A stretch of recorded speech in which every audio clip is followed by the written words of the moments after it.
الحمد لله رب العالمين والصلاة والسلام على رسوله الكريم محمد بن عبد الله الأمين وعلى آله وصحبه أجمعين.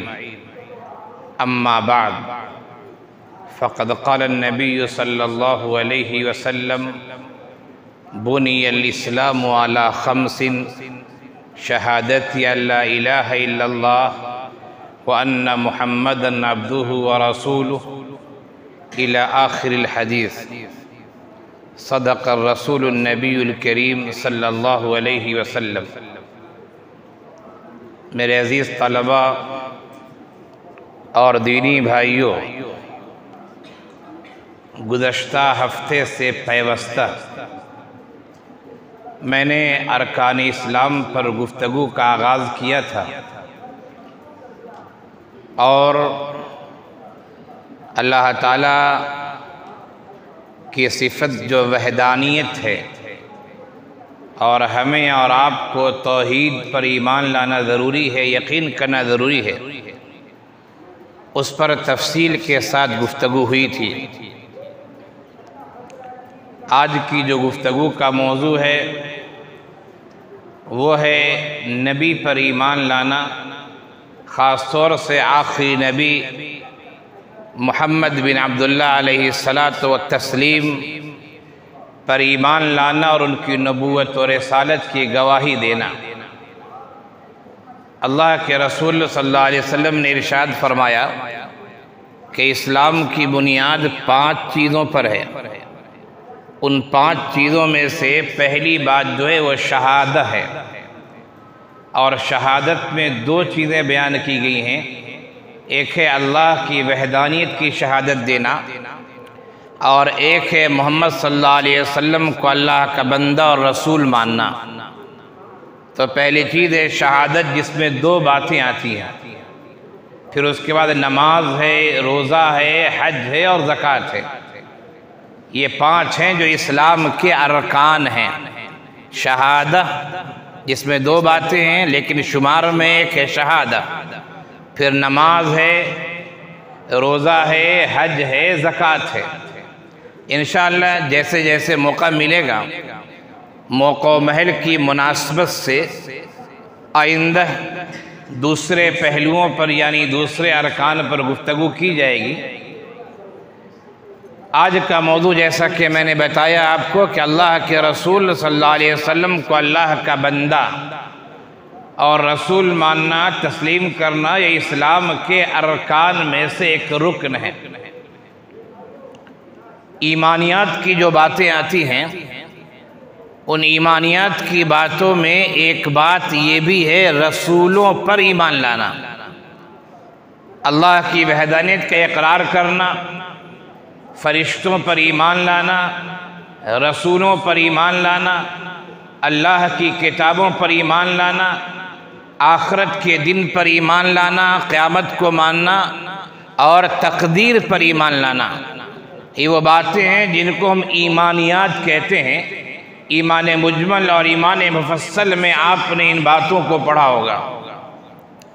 فی الحال ہمیں جو گفتگو کرنی ہے وہ یہ کہ آخر اللہ کے رسول صلی اللہ علیہ وسلم پر یا رسولوں پر جب ایمان کی بات آتی ہے تو اس کا کیا مطلب ہوتا ہے. بات پھیلائی جائے تو بہت پھیلے گی، اور میدان بہت وسیع ہے. یعنی اللہ کے رسول صلی اللہ علیہ وسلم جو تعلیمات اور احکامات لے کر آئے، اس کی جزیات اور کلیات پر گفتگو کی جائے تو بات پھیلتی چلی جائے گی. میں آپ کو کچھ پوائنٹس کی باتیں یعنی کچھ نکات بتاتا ہوں. سب سے پہلی بات تو یہ سمجھیے رسولوں پر ایمان لانے کے بارے میں کہ یہ رسول جو ایک اعزاز ہے اللہ کی طرف سے، رسالت و نبوت، یہ استفائی چیز ہوتی ہے، ارتقائی چیز نہیں ہوتی ہے. کیا مطلب ہے ارتقائی اور کیا مطلب ہے استفائی؟ ارتقا کہتے چڑھنے کو، بلند ہونے کو. ارتقا یرتقی ارتقان کے معنی چڑھنے اور بلند ہونے کے ہوتے ہیں. اور اصطفیٰ یصطفی استفان کے معنی آتے ہیں منتخب کرنا، چننا۔ یہ نبوت و رسالت جو ہے وہ استفائی ہے، ارتقائی نہیں ہے۔ مزید یہ سمجھیے، ارتقائی کا مطلب یہ ہے کہ آپ پڑھ رہے ہیں، محنت کر رہے ہیں، آپ شعبہ حفظ میں داخلہ لیا ہے آپ محنت کر رہے ہیں، 2 سال 3 سال 4 سال کی محنت کے بعد آپ تکمیل قرآن کے حفظ کی منزل کو پہنچ جاتے ہیں۔ یہ آپ کی محنت سے ہوا، اللہ کی توفیق سے ہوا۔ آپ نے شعبہ عالمیت میں داخلہ لیا، عربی اول یا اعدادیہ سے آپ نے شروع کیا، اور 7 سال 8 سال کے بعد آپ دور حدیث سے فارغ ہو گئے، آپ کو سبیلی کہا جانے لگا۔ یہ آپ کو جو سبیلی کہا جا رہا ہے، یہ آپ کی محنت اور اللہ کی توفیق سے یہ ارتقائی چیز ہے۔ پڑھتے رہے چڑھتے رہے یہاں تک کہ آپ حضرت مولانا سبیلی صاحب کہلانا شروع ہو گئے۔ آپ نے اسکول میں داخلہ لیا یا اپنے بچے کا داخلہ کرایا، آپ کا ٹارگٹ ہے، نشانہ ہے، ایم ہے کہ ہمارے بچے کو ڈاکٹر بننا ہے۔ اس نے اسکول کے کلاسز پاس کیے، SSC 10ویں پاس کر گیا، انٹر میں گیا، پھر اس نے میڈیکل کالج میں داخلہ لیا، ڈاکٹر بن گیا، ڈاکٹر کی سرٹیفکیٹ ملی۔ اس کو ارتقائی منزل کہتے ہیں۔ غیر مسلم حضرات جو ہیں، خاص طور سے جو ہندو ہیں، ہمارے برادران وطن، ان کا یہ کہنا ہے کہ نبوت و رسالت جو ہے وہ انسان کی ارتقائی چیز ہے۔ انسان تپسیا کرتا رہے، یعنی بھگوان سے، اللہ سے اس کا ربط مضبوط ہوتا رہے، یہاں تک کہ وہ اس شکل میں بن جاتا ہے کہ رب اس کے اندر اتر آتا ہے اور رب کا اوتار ہو جاتا ہے وہ، یعنی اس کو اپنی محنت سے نبوت و رسالت ملی۔ یہ ان کا عقیدہ ہے۔ لیکن میں نے آپ سے کہا کہ نہیں، ہمارا یہ عقیدہ ہے رسولوں کے بارے میں، آپ صلی اللہ علیہ وسلم آخری نبی کے بارے میں بھی اور تمام رسولوں کے بارے میں، کہ رسالت و نبوت جو اعزاز ہے اللہ کی جانب سے، یہ ارتقائی نہیں ہے، یہ استفائی ہے۔ ذالک فضل اللہ یؤتیہ من یشاء، یہ اللہ کا فضل ہے، اس کی مہربانی ہے، اس کی کرم فرمائی ہے، اس کی نعمت ہے، اس کا انعام ہے، اس کا احسان ہے کہ اس نے جو ہے انسانوں کی بھیڑ میں سے ایک انسان کو چنا اور اسے رسالت و نبوت کی ذمہ داری سونپ دی اور اسے اعزاز سے نوازا۔ اس پر ہمیں ایمان لانا ہے کہ آدمی محنت کرنے سے رسول اور نبی نہیں بنتا ہے۔ رسالت اور نبوت یہ اللہ کی طرف سے انعام ہے۔ مکے والے کو تو یہی اعتراض تھا، اللہ کے رسول صلی اللہ علیہ وسلم کی پوری زندگی اتنی صاف، اتنی ستھری تھی کہ مکے میں ویسا کوئی شخص نہیں تھا۔ مکے ہی میں کیا کہا جائے، اس وقت کی دنیا میں کوئی ایسا شخص نہیں تھا۔ تو میں سمجھتا ہوں یہ کوئی بات غلط نہیں ہوگی۔ اللہ کے رسول صلی اللہ علیہ وسلم کو چنا گیا، عبد المطلب کے پوتے کو چنا گیا۔ مکے والے کو اعتراض ہے کہ اللہ تعالیٰ کو کیا ان کے علاوہ کوئی نہیں ملا تھا؟ ان 2 بستیوں میں، مکے میں، طائف میں بڑی بڑی شخصیتیں ہیں، بڑے بڑے مالدار لوگ ہیں، بڑے بڑے پیسے والے ہیں، بڑے بڑے عہدے والے ہیں، چودھری قسم کے لوگ ہیں، سردار قسم کے لوگ ہیں۔ کیا محمد کے علاوہ اللہ کو کوئی نہیں ملا؟ ہم اللہ کی مخلوق ہیں، اللہ کو ہمارے مشورے کی ضرورت نہیں ہے کہ فلاں کو نہیں، فلاں کو نبی بنا دیجئے۔ ذالک فضل اللہ، یہ نبوت اللہ کا فضل ہے، اس کی کرم فرمائی ہے، وہ جسے چاہتا ہے عنایت کرتا ہے۔ تو یاد رکھیں، نبوت و رسالت ارتقائی چیز نہیں ہے۔ لاکھ کوشش کر لیں، لاکھ محنت کر لیں، لاکھ تپسیا کر لیں، کچھ بھی کر لیں، ہمارے کرنے سے ہم نبی اور رسول نہیں ہو سکتے۔ یہ استفائی چیز ہے، اللہ کی طرف سے چنا جاتا ہے۔ اللہ جس کو چن لے اس کی مرضی ہے۔ دوسری بات یاد رکھیں کہ رسول کا جو علم ہوتا ہے، یقیناً رسول اپنے زمانے میں سب سے بڑا عالم ہوتا ہے، اس میں کوئی شک نہیں۔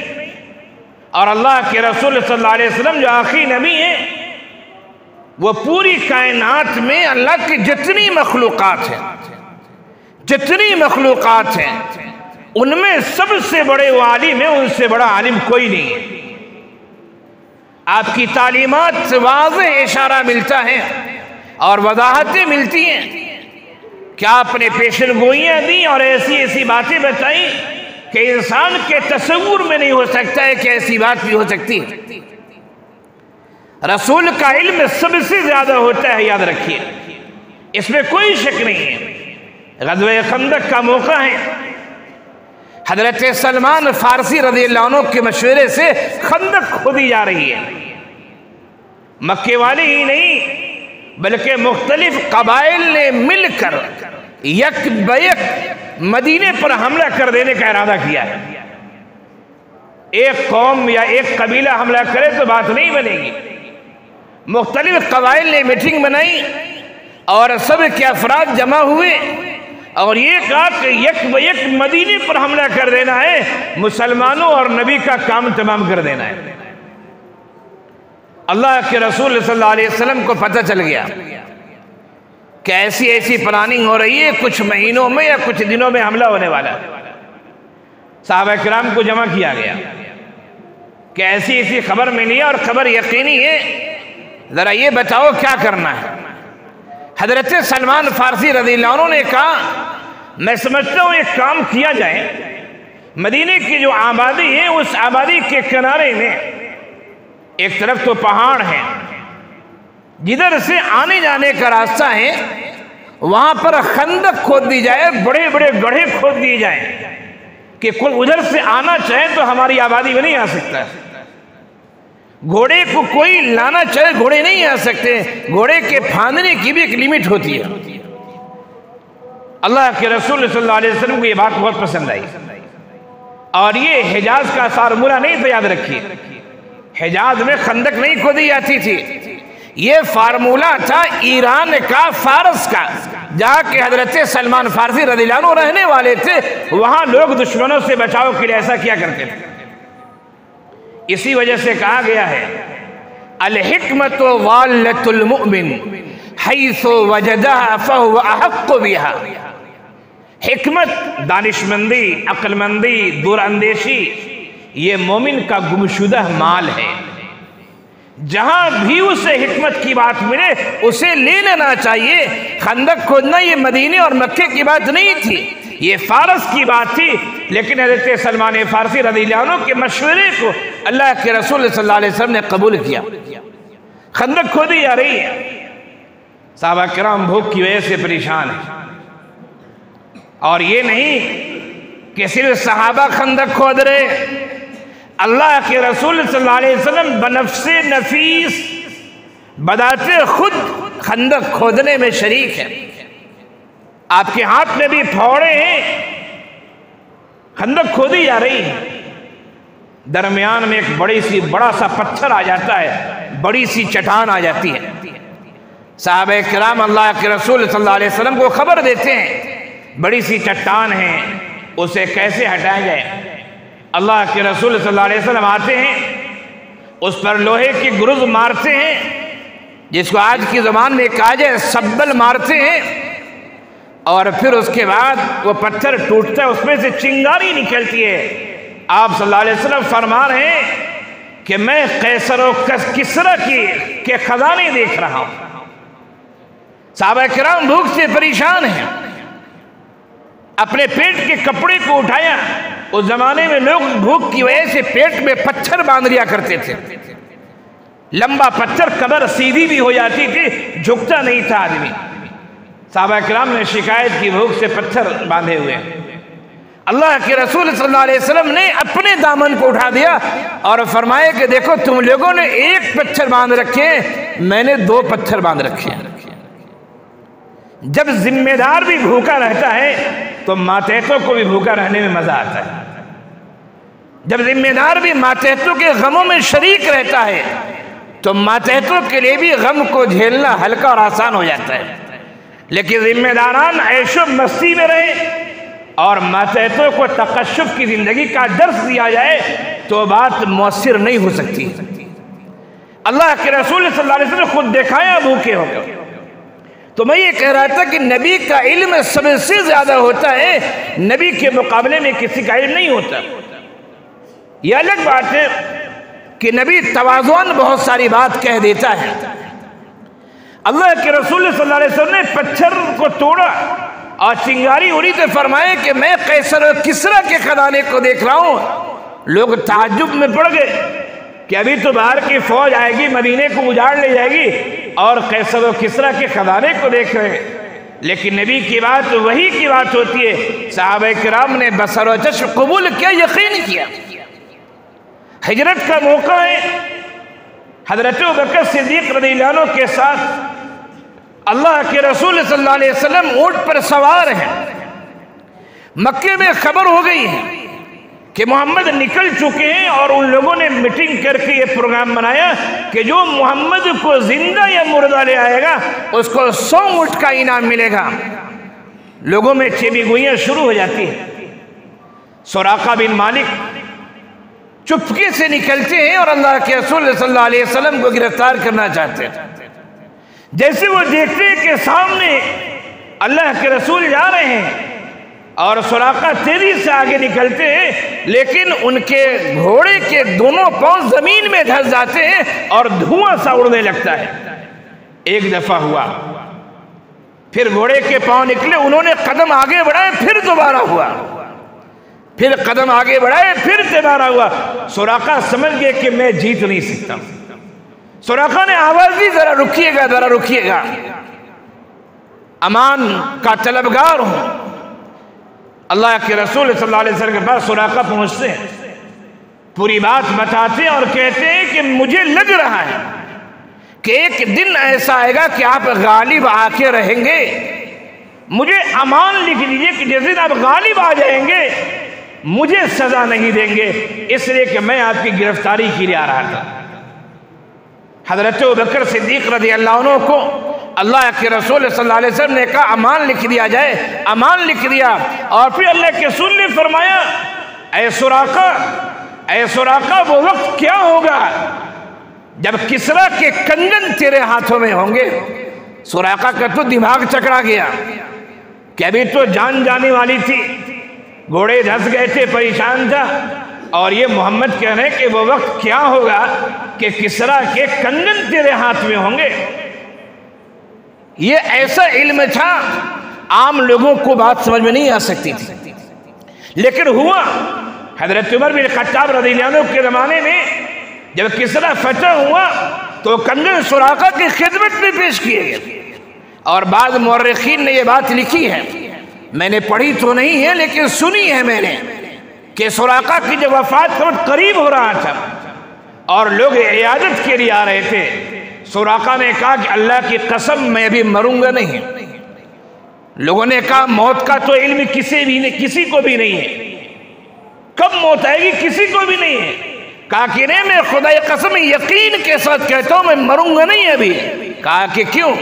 کہا کہ نبی نے کہا تھا جب وہ ہجرت کر رہے تھے اور میں ان کی گرفتار کے لیے جا رہا تھا تو نبی نے یہ کہا تھا اے سراقہ وہ وقت کیا ہوگا جو کسریٰ کے کنگن تیرے ہاتھوں میں ہوں گے۔ ابھی کسریٰ کے کنگن کو میں نے دیکھا نہیں ہے، اگر بغیر دیکھے مر جاتا ہوں نبی کی بات جھوٹی ہو جائے گی، اور نبی کی بات جھوٹی نہیں ہو سکتی، یہ میرا یقین ہے، ایمان ہے۔ تو رسولوں پر ایمان لانے کا ایک تو وہ بات ہے جو میں نے بتائی کہ نبوت و رسالت ارتقائی چیز نہیں ہے، استفائی چیز ہے، اللہ جسے چاہے دیتا ہے۔ اور دوسری بات یہ کہ نبی کا علم سب سے زیادہ علم ہے، نبی کو سب سے زیادہ علم ہے، وہ سب سے بڑا عالم ہوتا ہے۔ لیکن یاد رکھیے، اچھی طرح یاد رکھیے کہ نبی سب سے بڑا عالم ہوتا ہے، اور آخری نبی محمد صلی اللہ علیہ وسلم کائنات کے یعنی مخلوق میں سب سے بڑے عالم تھے، لیکن انبیاء عالم الغیب نہیں ہوتے۔ اچھی طرح اس بات کو یاد رکھیے، یہ مسئلہ بہت خطرناک مسئلہ ہے۔ آپ طالبان علوم نبوت آپ کو جاننا چاہیے، نبی کوئی بھی ہو عالم الغیب نبی نہیں ہوتا ہے، ہاں نبی کو علم سب سے زیادہ ہوتا ہے۔ عالم الغیب کا مطلب کیا ہے؟ عالم الغیب کا مطلب ہے کہ نبی کو ذرے ذرے کا علم ہے، نبی کو ما کان و ما یکون، ماضی میں جو کچھ ہو چکا ہے اس کا بھی علم ہے، اور قیامت تک اور قیامت کے بعد جو کچھ ہونے والا اس کا بھی علم ہے نبی کو۔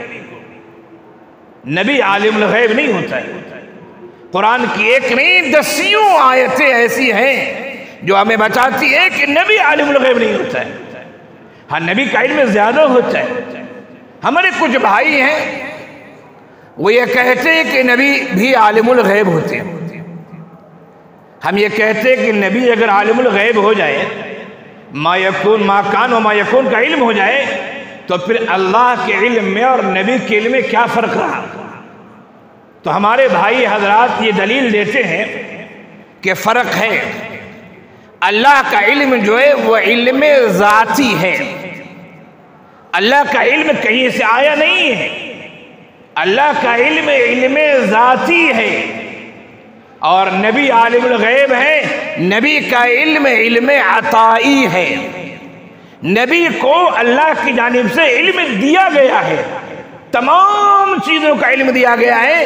تو نبی بھی عالم الغیب ہیں، سب سے بڑے عالم ہیں، لیکن ان کا علم عطائی ہے، اللہ نے دیا ہے، اور اللہ کا علم ذاتی ہے، کسی نے دیا نہیں، یہ فرق ہے۔ لیکن ہم کہتے نہیں، آپ کی یہ تعویل غلط ہے، آپ کا یہ کہنا غلط ہے۔ حدیث میں ایک نہیں سینکڑوں ایسے واقعات موجود ہیں جو یہ بتاتے ہیں کہ نبی کو اس چیز کا علم نہیں تھا، لیکن یہ کہنا کہ نبی کو علم نہیں تھا، یہ کہنے میں ذرا اچھا نہیں لگتا ہے۔ اب آپ مولوی صاحب سے کوئی مسئلہ پوچھیں اور 10 آدمی سے کہیں کہ مولوی صاحب سے پوچھا تھا اور یہ مولوی صاحب تو جانتے ہی نہیں ہیں، آپ کو خود بھی خراب لگے گا کہ میرے استاد کی بے عزتی ہوگی۔ تو نہیں ہے نہیں ہے نہیں، یہ بات تھوڑا سلیقے سے کہی جاتی ہے، اور کبھی کہی بھی نہیں جاتی ہے، سمجھی جاتی ہے۔ تو ہم نبی کو سب سے بڑا عالم مانتے، کوئی شک نہیں ہے، کائنات میں اس سے بڑا کوئی عالم نہیں ہے، لیکن اس کا مطلب نہیں کہ وہ عالم غیب ہے۔ اللہ کے رسول صلی اللہ علیہ وسلم جب ایک یہودی کے پاس گئے تھے اور وہاں اس یہودی نے جو کھانے کو گوشت دیا تھا اس گوشت میں زہر ملا دیا تھا، بعض روایتیں کہتی کہ آپ نے کھایا تھا، اس زہر کا اثر آپ کو مرض الموت میں ظاہر ہوا۔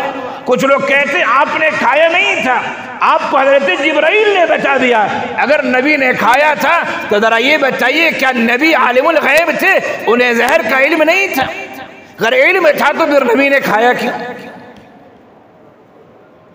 غزوہ احد کا موقع ہے، اللہ کے رسول صلی اللہ علیہ وسلم پر جو وار ہوئے ہیں، لوہے کی ٹوپی آپ نے پہن رکھی تھی جسے خود کہا جاتا ہے خود، اس لوہے کی ٹوپی کی کڑیاں آپ کے سر میں گھس گئی تھی، آپ پر اس طرح وار کیا گیا کہ آپ کے دندان مبارک شہید ہو گئے۔ اگر نبی عالم الغیب تھے تو انہیں معلوم نہیں ہوتا کہ اس وار سے ہمارے دانت ٹوٹیں گے، نبی سائیڈ ہو جاتے، اس وار سے ہماری لوہے کی ٹوپی کی کڑیاں سر میں گھس جائیں گی، نبی سائیڈ ہو جاتے۔ یہ تو میں نے آپ کو صرف 1-2 مثالیں دی ہیں، سینکڑوں مثالیں احادیث سے موجود ہیں۔ وہ صحابہ کرام جو بئر معونہ کے جگہ پر شہید کیے گئے تھے، جو لوگ آئے تھے کہ ہمیں اچھے حفاظ کرام دیجئے ایمان لانے، ایمان کی دعوت دیں گے، وہ اللہ کے رسول صلی اللہ علیہ وسلم نے چنیدہ قسم کے حفاظ کرام کو بھیجا اور ان سب کو راستے میں شہید کر دیا گیا۔ اگر نبی کو معلوم تھا کہ ہمارے صحابی کو مارا جائے گا، صحابہ کو مارا جائے گا، تو کیا نبی وہاں اپنے صحابہ کو بھیجتے؟ تو میں نے کہا کہ نبی کے بارے میں یہ ایمان اور عقیدہ رکھیے کہ نبی کے پاس جتنا علم ہوتا ہے عام لوگوں کے پاس نہیں ہوتا ہے، اور اللہ کے رسول صلی اللہ علیہ وسلم تو سب سے بڑے عالم تھے، لیکن وہ عالم الغیب نہیں تھے۔ تیسری بات کی طرف آئیے، وہ یہ ہے کہ اس بات کو ذہن میں بیٹھائیے، یہ ہمارا ایمان ہونا چاہیے کہ انبیاء کرام معصوم ہوتے ہیں، آخری نبی ہوں یا دیگر انبیاء ہوں، انبیاء کرام معصوم ہوتے ہیں۔ معصوم کا کیا مطلب ہے؟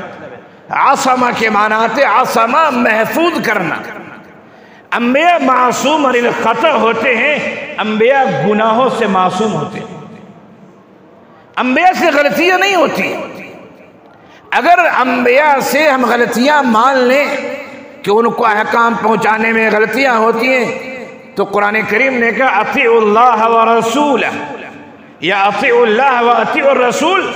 جب رسول سے غلطیاں ہوتی ہیں تو ہم اطاعت کریں گے، تو گویا کہ ہم بعض غلط کام میں اطاعت کرنے والے ہو جائیں گے۔ تو رسول معصوم عن الخطا ہوتے ہیں، یہ ہمارا ایمان اور عقیدہ ہونا چاہیے، یاد رکھیے۔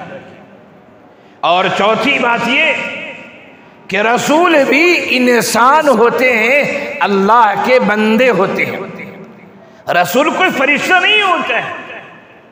مکے والوں نے اور دیگر انبیاء کی امتوں نے یہی اعتراض کیا تھا کہ تم میں ہم میں کیا فرق ہے، میں بازار جاتا ہوں تم بھی بازار جاتے ہو، میں نے شادی بھی کی ہے تم نے بھی شادی بھی کی، میں کھاتا پیتا ہوں تم بھی کھاتے پیتے ہو، کیا فرق ہے؟ فرق ہے نبی کا علم جو ہوتا ہے وہ علم پختہ ہوتا ہے، اس سے بڑا کوئی عالم نہیں ہوتا، اور نبی کے علم میں کوئی شک و شبہ کی گنجائش نہیں ہوتی۔ تو نبی انسان ہوتا ہے، یاد رکھیے، نبی بشر ہے، اسی بشر ہونے کی وجہ سے اس نے شادی بھی کی ہے، کھایا پیا بھی ہے۔ اللہ کے رسول صلی اللہ علیہ وسلم کو لوگوں نے اتنا بڑھا دیا، اور نبی جانتے تھے کہ لوگ اپنے انبیاء کو بڑھاتے تھے، مجھے بھی بڑھائیں گے۔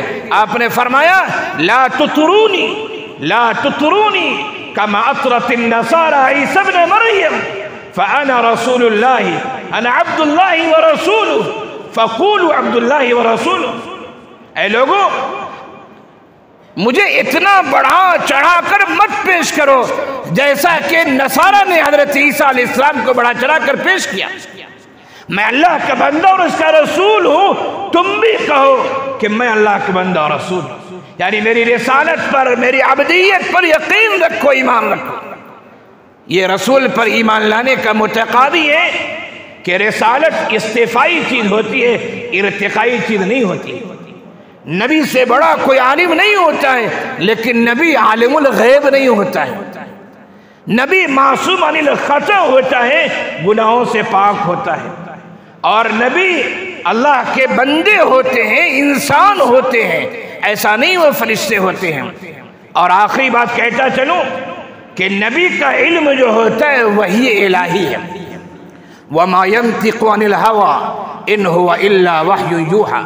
نبی کا علم وحی الہی ہے، ہمیں ایمان لانا ہے۔ نبی پر ایمان لانے کے مفہوم میں متعدد باتیں شامل ہیں، ان میں یہ بات بھی شامل ہے، ہمیں ایمان لانا ہے کہ نبی نے جن باتوں کی خوشخبری سنائی ہے وہ یقینی ہے، اسی میں فلاح ہے، اسی میں نجات ہے۔